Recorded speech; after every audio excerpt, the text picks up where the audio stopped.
ಪ್ರೀತಿಯ ನನ್ನ ಯೂಟ್ಯೂಬ್ ಕುಟುಂಬಕ್ಕೆ ಮತ್ತೊಮ್ಮೆ ನನ್ನ ಪುಟ್ಟ ಪ್ರಪಂಚಕ್ಕೆ ಸ್ವಾಗತ. ಇವತ್ತು ನಾನು ಮೈಸೂರಿಗೆ ಹೋಗ್ತಿದ್ದೀನಿ. ಒಂಚೂರು ಮೇಕಪ್ ಮಾಡ್ಕೊಂಡಿಲ್ಲ. ಅದು ಹಾಗೆ ಎಲ್ಲರೂ ಮೈಸೂರು ಸಿಟಿಗೆ ಹೋಗುವಾಗ ಚೆನ್ನಾಗಿ ಮೇಕಪ್ ಮಾಡ್ಕೊಂಡು ರೆಡಿಯಾಗಿ ಹೋದರೆ ನಾನು ಫುಲ್ಲು ಸಿಂಪಲಾಗಿ ಹೊರಟೋಗ್ತೀನಿ. ಏನಾದರೂ ಫಂಕ್ಷನ್ ಇದ್ರೇ ಮೇಕಪ್ ಮಾಡ್ಕೊಳ್ಳೋದು ನಾನು.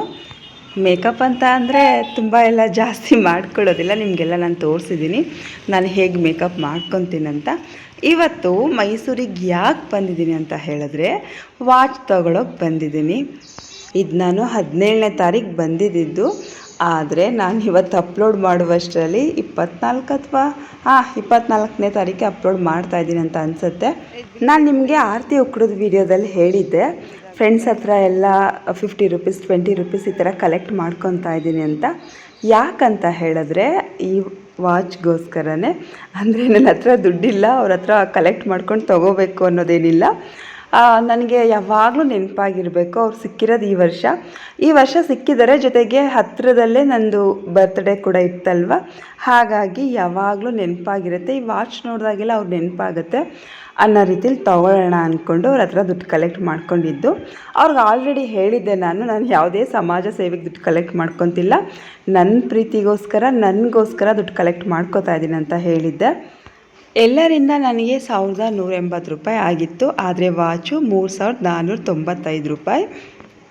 ಏನಾಯಿತು ಅಂತ ಹೇಳಿದ್ರೆ ನನ್ನ ಹಸ್ಬೆಂಡ್ ಕೂಡ, ನಾನು ವಾಚ್ ತೊಗೊಂಡು ತುಂಬ ವರ್ಷ ಆಗಿತ್ತು. ನನ್ನ ಮದುವೆಲಿ ಕೂಡ ವಾಚ್ ತೊಗೊಂಡಿರಲಿಲ್ಲ. ಮದುವೆ ಆದಮೇಲೆ ಒಂದು ಸಲ ವಾಚ್ ತೊಗೊಂಡಿದ್ದೆ. ಅದಾದಮೇಲೆ ಇದೇ ನಾನು ವಾಚ್ ತೊಗೊತಾ ಇರೋದು. 2 ವರ್ಷದ 1 ವರ್ಷ ಕಲರ್ ಗ್ಯಾರಂಟಿ. ಆಮೇಲೆ ಹೋಗ್ಬಿಡುತ್ತೆ ಕಲರು, ಹೋಗಲ್ಲ ಅಲ್ವಾ. ನನ್ನ ಮಗಳದೊಂದು ವಾಚ್ ಇತ್ತು, ಅದನ್ನೇ ಹಾಕ್ಕೊಂಡು ಓಡಾಡ್ತಿದ್ದೆ ಎಲ್ಲಾದರೂ ಹೋದರೆ. ವಾಚ್ ಬಗ್ಗೆ ಕ್ರೇಜ್ ಇರಲಿಲ್ಲ ನನಗೆ, ಬಟ್ ಇತ್ತೀಚೆಗೆ ಯಾಕೋ ವಾಚ್ ಹಾಕೋಬೇಕಂತ ಅನ್ನಿಸ್ತಿತ್ತು. ನನ್ನ ಹಸ್ಬೆಂಡ್ ಕೂಡ ನನ್ನ ಬರ್ತ್ಡೇ ಇದ್ದಿದ್ದರಿಂದ ವಾಚ್ ತಗೋ ಅಂತ 1500 ಕೊಟ್ಟಿದ್ದರು. ಆದರೆ ನನಗೆ ನನ್ನ ಮನಸ್ಸಲ್ಲಿ ಅಂದ್ಕೊಂಡಿದ್ದೆ ನನ್ನ ಫ್ರೆಂಡ್ಸ್ ಕೊಟ್ಟಿದ್ದಕ್ಕೆ ತೊಗೋಬೇಕಂತ. ಅಂದರೆ ನಾನು 3500 ತೊಗೋಬೇಕಂತ ಅಂದ್ಕೊಂಡಿರಲಿಲ್ಲ. ಒಂದು 900 ರೂಪಾಯಿ ತೊಗೊಳ್ಳೋಣ, ಎಲ್ಲರೂ ಕೊಟ್ಟರೆ ಒಂದು 500 ರೂಪಾಯಿ ಆಗುತ್ತೆ. ಇನ್ನು ಮಿಕ್ಕಿದ್ದು ಸೇರಿಸಿ ಬ್ಲ್ಯಾಕ್ ಕಲರ್ ಬೆಲ್ಟಲ್ಲಿ ಒಂದು ವಾಚ್ ತೊಗೊಳ್ಳೋಣ ಅಂತ ಅಂದ್ಕೊಂಡೆ. ಆದರೆ ಆಗಿದ್ದು ಉಲ್ಟಾ. ನನ್ನ ಹಸ್ಬೆಂಡ್ ಕೂಡ ವಾಚೇ ತೊಗೋಬೇಕಂತ 1500 ಕೊಟ್ಟರು. ನಾನಿಲ್ಲ ರೀ, ಇದಕ್ಕೆ ಬೇರೆ ಏನಾದರೂ ತೊಗೋತೀನಿ, ಸೀರೆ ತೊಗೋತೀನಿ ಅಥವಾ ಏನಾದರೂ ತೊಗೋತೀನಿ ಅಂದೆ. ಇಲ್ಲ ವಾಚೇ ತೊಗೋಬೇಕಂತ ಹೇಳಿದ್ರು. ನಾನು ಬೇರೆ ಫ್ರೆಂಡ್ಸ್ ಹತ್ರ ಕಲೆಕ್ಟ್ ಮಾಡ್ಕೊಂಡಿರೋದ್ರಲ್ಲಿ ವಾಚೇ ತೊಗೋಬೇಕಂತ ಅಂದ್ಕೊಂಡಿದ್ದೆ. ಹಾಗೂ ಅಂದ್ಕೊಂಡೆ ಒಂದು ಬೆಲ್ಟ್ ವಾಚು ಒಂದು ಚೈನ್ ವಾಚ್ 2 ತೊಗೊಳ್ಳೋಣ, 1000 1500 ಕೊಟ್ಟು ಅಂತ ಅಂದ್ಕೊಂಡೆ. ಆದರೆ ಅಲ್ಲಿಗೆ ಹೋದ ಮೇಲೆ ನನಗೆ ಈ ವಾಚ್ ತುಂಬಾ ಇಷ್ಟ ಆಯಿತು. ಹಾಗಾಗಿ ನನ್ನ ಹಸ್ಬೆಂಡ್ ಕೊಟ್ಟಿದ್ದು 1500, ಫ್ರೆಂಡ್ಸ್ ಹತ್ರ ಕಲೆಕ್ಟ್ ಆಗಿ 1180, ಜೊತೆಗೆ ನಂದೊಂದು 700-800 ರೂಪಾಯಿ ಹಾಕಿ 3 ಜನದ ಕಡೆಯಿಂದ ವಾಚ್ ತೊಗೊಂಡಿದ್ದು ಆಯಿತು. ನಾನು ಒಬ್ಬಳೇ ಹೋಗಿದ್ದೆ ಮೈಸೂರಿಗೆ. ಅಲ್ಲಿ ನನ್ನ ಫ್ರೆಂಡ್ ಮತ್ತು ನನ್ನ ಫ್ರೆಂಡು ಅವ್ರ ಪೇರೆಂಟೆಲ್ಲ ಕಾಲೇಜ್ ಹುಡ್ಕೋದಕ್ಕೆ ಅಂತ ಬಂದಿದ್ದರು. ಲಾಸ್ಟ್ ಇಯರೆಲ್ಲ ನಾನು ತಲೆ ಕೆಡಿಸ್ಕೊಂಡಿದ್ದೆ ಕಾಲೇಜ್ ಬಗ್ಗೆ ಐಶುಗೆ. ಇವಾಗ ನನ್ನ ಫ್ರೆಂಡ್ ತಲೆ ಕೆಡಿಸ್ಕೊಂಡಿದ್ದಾಳೆ ಅವಳ ಮಗಳಿಗೆ ಏನು ಕೊಡಿಸ್ಬೇಕಂತ. ಹಾಗಾಗಿ ಕಾಲೇಜ್ ನೋಡೋದಕ್ಕೆ ಅಂತ ಬಂದಿದ್ಲು. ಅವಳ ಜೊತೆಗೆ ನಾನು ಕೂಡ ಜಾಯಿನ್ ಆದೆ. ನಾನು ವಾಚ್ ತೊಗೊಳ್ಳುವಷ್ಟರಲ್ಲಿ ಅವಳು ಸಿಕ್ಕಿದ್ಲು. ಸೊ ವಾಚ್ ತೊಗೊಂಡು ಅಲ್ಲಿಂದ ಕಾಲೇಜ್ ನೋಡಿಕೊಂಡು ಇವಾಗ ಪಟ್ಟಣದ ಬಸ್ ಸ್ಟ್ಯಾಂಡಲ್ಲಿ ಬಂದು ಐಸ್ ಕ್ರೀಮ್ ತಿಂತ ಕೂತಿದ್ದೀವಿ. ನನಗೆ ನಿಮ್ಗೆ ಯಾವಾಗಲೂ ಹೇಳೋ ಹಾಗೆ ಬಸ್ ಪ್ರಯಾಣವೇ ತುಂಬ ಇಷ್ಟ ಆಗುತ್ತೆ. ಸ್ಕೂಟರ್ ಕಾರ್ ಪ್ರಯಾಣ ಎಲ್ಲ ಇಷ್ಟ ಆಗಲ್ಲ. ಅದರಲ್ಲೂ ಕಿಟಕಿ ಪಕ್ಕದ ಸೀಟ್ ಅಂದರೆ ಇನ್ನೂ ಇಷ್ಟ ಆಗುತ್ತೆ. ಇವತ್ತು ತಾರೀಕು 18, 12 ಗಂಟೆ ರಾತ್ರಿಗೆ ನನ್ನ ಮಕ್ಕಳು ಸರ್ಪ್ರೈಸ್ ಆಗಿ ಕೇಕ್ ಕಟ್ ಮಾಡಿಸ್ತಾ ಇದ್ದಾರೆ. Happy birthday to you, happy birthday to you, happy birthday to you dear ಅಮ್ಮ, ಹ್ಯಾಪಿ ಬರ್ಡೇ ಟು ಯು. ನನಗೆ ಬರ್ಡೇಲೆಲ್ಲ ಕೇಕ್ ಕಟ್ ಮಾಡೋದೆಲ್ಲ ಇಷ್ಟ ಆಗಲ್ಲ. ನನ್ನ ಮಕ್ಕಳು ಮತ್ತು ನಮ್ಮಮ್ಮ ಎಲ್ಲರನ್ನೂ ಕರ್ಕೊಂಡು ಹೋಗಿ ಸಂಜೆ ಮೇಲೆ ಏನಾದರೂ ಟ್ರೀಟ್ ಕೊಡ್ಸೋಣ, ಅವ್ರು ಏನೇನು ತಿಂತಾರೆ ಅದೆಲ್ಲ ತಿನ್ಸ್ಕೊಂಡು ಕರ್ಕೊಂಡು ಬರೋಣ ಅಂತ ಅಂದ್ಕೊಂಡಿದ್ದೆ. ಆದರೆ ಆಗಿದ್ದೇ ಒಂದು ಏನಂತ ಹೇಳಿದ್ರೆ, ನಮ್ಮ ಅಣ್ಣ ತಮ್ಮಂದರು ನಮಗೆ ತುಂಬ ಹತ್ತಿರದವ್ರು ತೀರೋಗಿಬಿಟ್ರು.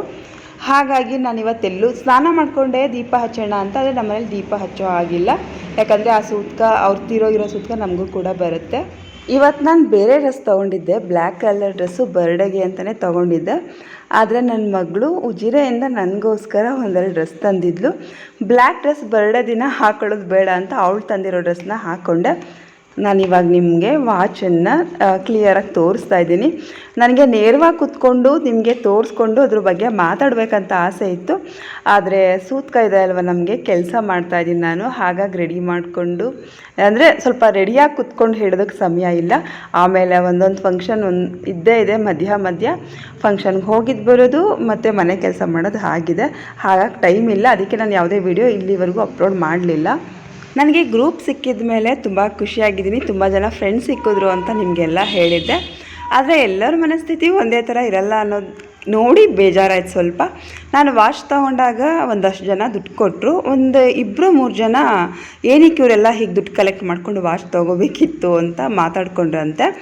ಬಟ್ ನನ್ನ ಹತ್ರ ದುಡ್ಡಿಲ್ಲ ಅಂತ ನಾನು ಕಲೆಕ್ಟ್ ಮಾಡ್ಕೊಂಡಿದ್ದಲ್ಲ.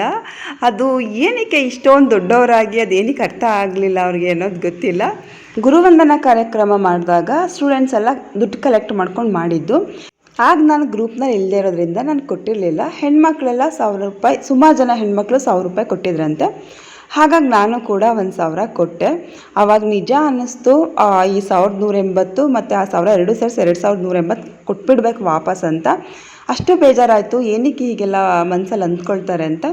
ಆದರೆ ಯಾರೋ ಒಂದು ಇಬ್ಬರು ಅಂದ್ಕೊಂಡ್ರು ಅಂತ ಹೇಳಿ ನಾನು ಪಾಪ ಕೊಟ್ಟಿರೋಷ್ಟು ಪ್ರೀತಿಯಿಂದ ಕೊಟ್ಟಿರೋದು ವಾಪಸ್ ಕೊಟ್ಟರೆ ನಂದು ದುರಂಕಾರ ಆಗುತ್ತೆ ಅಂತ ಹೇಳಿ ನಾನು ಅದನ್ನು ವಾಪಸ್ ಕೊಡಲಿಲ್ಲ. 1000 ಮಾತ್ರ ಕೊಟ್ಟೆ. ಮನಸ್ಸ ಯೋಚನೆ ಅಂತೂ ಬಂತು ವಾಪಸ್ ಕೊಟ್ಬಿಡ್ಬೇಕಂತ, ಗ್ರೂಪ್ಗೆ ಸೇರಿಕೊಳ್ಳಿ ಅಂತ. ಇದೆರಡು ಡ್ರೆಸ್ಸು ನನ್ನ ಮಗಳು ಉಜಿರೆಯಿಂದ ನನಗೋಸ್ಕರ ತಂದಿದ್ದಾಳೆ. ಆದರೆ ಸ್ವಲ್ಪ ಟೈಟ್ ಇದೆ, ನೋಡೋಣ ಹಾಕೊಳ್ಳೋದಕ್ಕೆ ಎಷ್ಟು ದಿನ ಆಗುತ್ತೋ ಅಷ್ಟು ದಿನ ಹಾಕೊಳ್ಳೋಣ ಅಂತ ಅಂದ್ಕೊಂಡಿದ್ದೀನಿ. ನಾನು ಹೇಳಿದೆ ಅಲ್ವಾ, ಬ್ಲ್ಯಾಕ್ ಕಲರ್ ಡ್ರೆಸ್ ನನಗೋಸ್ಕರ ತೊಗೊಂಡೆ ಬರ್ಡೇಗೆ ಅಂತ. ಸೊ ಅದೇ ಡ್ರೆಸ್ ಇದು. ನಾನು ಜಾಸ್ತಿ ಡ್ರೆಸ್ ನೋಡೋದಕ್ಕೋ ಅಥವಾ ಏನಾದರೂ ತೊಗೊಳಕ್ಕೆ ಹೋದಾಗ ಜಾಸ್ತಿ ನೋಡೋದಿಲ್ಲ. ನೋಡಿದ ತಕ್ಷಣ ಯಾವ್ದು ಇಷ್ಟ ಆಗುತ್ತೋ ಅದನ್ನು ತೊಗೊಂಡ್ಬಿಡ್ತೀನಿ. ಬಟ್ ಈ ಡ್ರೆಸ್ ತೊಗೊಳ್ಳುವಾಗ ತುಂಬ ಹುಡುಕಾಡಿದ್ದೀನಿ. ಯಾಕಂದರೆ ಇದು 2080 ಈ ಡ್ರೆಸ್ಸು. ಬಟ್ ನನಗಿಷ್ಟ ಆಗ್ತಿದೆ, ಆದರೆ ದುಡ್ಡು ಜಾಸ್ತಿ ಆಯಿತು ಅಂತ ಅನ್ನಿಸ್ತಿತ್ತು. ನನ್ನ ಮಗಳು ರೀತಿಗೆ ತೋರಿಸ್ದಾಗ, ಅಮ್ಮ ತುಂಬ ಚೆನ್ನಾಗಿದೆ ಅಮ್ಮ, ನಿಮ್ಮ ಮುಖಕ್ಕೆ ಚೆನ್ನಾಗಿ ಕಾಣುತ್ತೆ, ನಾನು ಕೂಡ ಇದೇ ಥರ ಡ್ರೆಸ್ ತೊಗೋಬೇಕಂತ ಅಂದ್ಕೊಳ್ತಿದ್ದೆ ಅಂತ ಹೇಳಿದ್ಲು. ಆವಾಗ ಸ್ವಲ್ಪ ಸಮಾಧಾನ ಆಯಿತು. ಬ್ಲ್ಯಾಕ್ ಕಲರ್ ಡ್ರೆಸ್ ಮೇಲೆ ವೈಟ್ ಕಲರ್ ಥ್ರೆಡ್ ವರ್ಕ್ ಇದೆ. ಈ ಡ್ರೆಸ್ಸು 2080 ರೂಪಾಯಿ. ಚೌಕಾಸಿ ಇರೋ ಕಡೆ ಹೋಗಿ ತೊಗೊಂಡಿದ್ದೆಲ್ಲ, ಫಿಕ್ಸ್ಡ್ ರೇಟ್ ಇರುತ್ತಲ್ವ ಆ ಕಡೆ ಹೋಗಿ ತೊಗೊಂಡಿದ್ದು. ತುಂಬಾ ಇಷ್ಟ ಆಯಿತು. ಸ್ವಲ್ಪ ಲೂಸ್ ಇದೆ, ನಾನು ಯಾವಾಗಲೂ XXL ತೊಗೊತೀನಿ, ಆದರೆ ಸ್ವಲ್ಪ ಲೂಸ್ ಇರುತ್ತೆ, ಸ್ಟಿಚ್ ಹಾಕ್ಕೊತೀನಿ. ಬರ್ಡೇ ದಿನವೇ ಸ್ಟಿಚ್ ಹಾಕ್ಕೊಳ್ಳೋಣ ಅಂತ ಅಂದ್ಕೊಂಡೆ. ಅಂದರೆ ಟೈಮೇ ಇರಲಿಲ್ಲ ಸ್ಟಿಚ್ ಹಿಡ್ಕೊಳ್ಳೋದಕ್ಕೆ. ಅಂದರೆ ಇಂಟ್ರೆಸ್ಟ್ ಇರಲ್ಲ, ಹಾಕ್ಕೊಳ್ಳೋಣ ಆವಾಗ ಹಾಕ್ಕೊಳ್ಳೋಣ ಇವಾಗ ಹಾಕ್ಕೊಳ್ಳೋಣ ಅಂದ್ಕೊಂಡು ಸ್ಟಿಚ್ ಹಾಕ್ಕೊಳ್ಳೋಕ್ಕೆ ಟೈಮೇ ಇರಲಿಲ್ಲ. ಹಾಗಾಗಿ ಸ್ಟಿಚ್ ಹಾಕ್ಕೊಂಡಿರಲಿಲ್ಲ. ಬರ್ತ್ಡೇ ದಿನ ಈ ಡ್ರೆಸ್ ಹಾಕ್ಕೊಳ್ಳೇ ಇಲ್ಲ. ನನ್ನ ಮಗಳು ತಂದಿದ್ದ ಡ್ರೆಸ್ನೇ ಹಾಕ್ಕೊಂಡು ಒಂದು 5 ನಿಮಿಷ ಇದ್ದೆ ಅಷ್ಟೆ. ಈ ಡ್ರೆಸ್ಸು ಪೂರ್ತಿ ನಿಮಗೆ ನಾನು ಹಾಕ್ಕೊಂಡಾಗಲೇ ತೋರಿಸ್ತೀನಿ. ಇದು ಫುಲ್ ಸ್ಲೀವ್ಸ್ ಇದೆ. ಸ್ಲೀವ್ಸ್ ಹತ್ರ ಈ ಥರ ಬೆಲ್ ಬಾಟಮ್ ಬರುತ್ತಲ್ಲ, ಆ ಥರ ಸ್ವಲ್ಪ ಲೂಸಾಗಿ ಡಿಸೈನ್ ಚೆನ್ನಾಗಿದೆ. ನಾನು ನಿಮ್ಗೆ ಹೇಳಿದೆ ಅಲ್ವಾ ಸೂತ್ಕ ಇದೆ ಅಂತ. ಸೊ ಸೂತ್ಕಕ್ಕೆ ಮನೆಯೆಲ್ಲ ಕ್ಲೀನ್ ಮಾಡ್ತಾಯಿದ್ದೀನಿ. ಹಾಗಾಗಿ ವಿಡಿಯೋ ಬರೋದು ಸ್ವಲ್ಪ ತಡವಾಗ್ತಿದೆ, ಯಾರೂ ಬೇಜಾರು ಮಾಡ್ಕೋಬೇಡಿ. ನಾನು ಡ್ರೆಸ್ಸು ವಾಚು ಎಲ್ಲವನ್ನು ನೇರವಾಗಿ ಕುತ್ಕೊಂಡು ತೋರಿಸ್ಕೊಂಡು ಅದ್ರ ಬಗ್ಗೆ ಮಾತಾಡೋಣ ಅಂತ ಅಂದ್ಕೊಂಡೆ. ಆದರೆ ಸಮಯ ಇಲ್ಲದೇ ಇರೋದ್ರಿಂದ ನಾನು ನೇರವಾಗಿ ಕುತ್ಕೊಂಡು ಮಾತಾಡಿಲ್ಲ. ಸಂಪ್ ನೋಡಿ, ನಮ್ಮ ಸಂಪ್ ಎಷ್ಟು ದೊಡ್ಡದಾಗಿದೆ ಅಂದರೆ ಒಂದು ರೂಮ್ ಅಷ್ಟೇ ದೊಡ್ಡದಾಗಿದೆ. ಒಂದು ಕಾಟ್ ಹಾಕ್ಕೊಂಡು ಆರಾಮಾಗಿ ಮಲ್ಕೊಬಹುದು. ಇದು ನಮ್ಮದು ಸಬ್ಮರ್ಸಿಬಲ್ದು ಮೋಟರ್ ಹಾಕಿರೋದು, ನೀರೊಳಗಡೆನೇ ಇರುತ್ತೆ. ಎಷ್ಟು ಕ್ಲೀನಾಗಿ ಮಾಡಿದ್ರು ನೋಡಿ, ನೀರು ಹಂಗೂ ಉಳ್ಕೊಂಡಿದೆ. ಅದು ಗುಂಡಿ ಥರ, ನಮಗೆ ಕೊನೆಯಲ್ಲಿ ನೀರು ಉಳ್ಕೋಬಾರ್ದು ಅಂತಲೇ ಆ ಥರ ಗುಂಡಿ ಮಾಡಿಸ್ಕೊಂಡಿರೋದು. ಆಮೇಲೆ 4 ಹಂತ ಇಡ್ಸ್ಕೊಂಡಿದ್ದೀವಿ ಸಂಪಿಗೆ. ಫುಲ್ಲು ದೊಡ್ಡದಾಗಿದೆ ಸಂಪು. ಆಮೇಲೆ ನಾನು ಇದಕ್ಕೆ ನಲ್ಲಿನೇ ಇಡ್ಸ್ಕೊಂಡಿದ್ದೀನಿ. ನೀರು ಜಾಸ್ತಿ ಬೇಕು ಅಂದಾಗ ಜಾಸ್ತಿ ಬಿಟ್ಕೊತೀನಿ, ಇಲ್ಲಾಂದರೆ ಆಫ್ ಮಾಡಿ ಬಿಟ್ಬಿಡ್ತೀನಿ.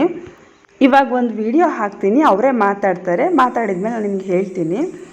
ನಮ್ಮ ಮನೆ ಹತ್ರ ನಾನು ಬರ್ತ್ಡೇಲಿ 2 ಹೊಂಗೆ ಮರ ನೆಟ್ಟಿದ್ದೆ, ಒಂದು 4-5 ವರ್ಷದಿಂದ.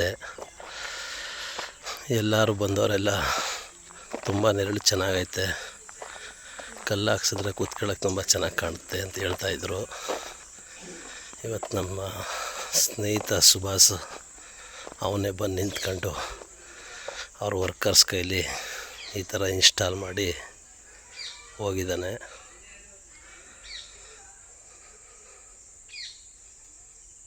ನಿಮ್ಗೆ ಯಾರಿಗಾದರೂ ಇದೇ ಥರ ಬೇಕು ಅಂದರೆ ಸುಭಾಷ್ ಅವ್ರನ್ನ ಕಾಂಟ್ಯಾಕ್ಟ್ ಮಾಡಿ. ನಾನು ನಿಮ್ಗೆ ಹೇಳಿದೆ ಅಲ್ವಾ, ಸುಭಾಷ್ ಬ್ರದರ್ ಅವರು ಕಲ್ಲು ವರ್ಕ್ ತುಂಬ ಚೆನ್ನಾಗಿ ಮಾಡ್ತಾರಂತ.